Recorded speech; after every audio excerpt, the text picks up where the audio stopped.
आएकै छैन। म त हाम्रो साथी यस्तो लागेको थियो गाडी होइन त दुईवटा चाहिँ भर्खर ठोकेको रहेछ यहाँ हिँड्दै।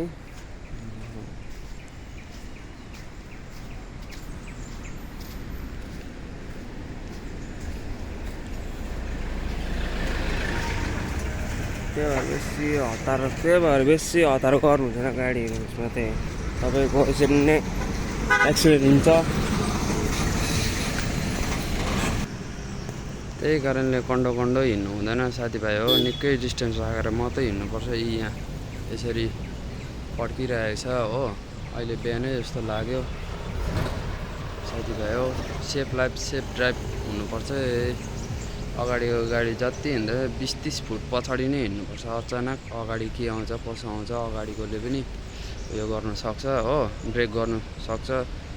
ठक्क झ्याम्मै अगाडिकोले ब्रेक गर्दाखेरि चाहिँ आफ्नो पनि डिस्टेन्समा आरामले ब्रेक गर्नु सकोस् न, त्यही डिस्टेन्सले हिँड्नुपर्छ साथीभाइ हो। ल आज बिहानको अपडेट चाहिँ अब यही हो साथीभाइ हो।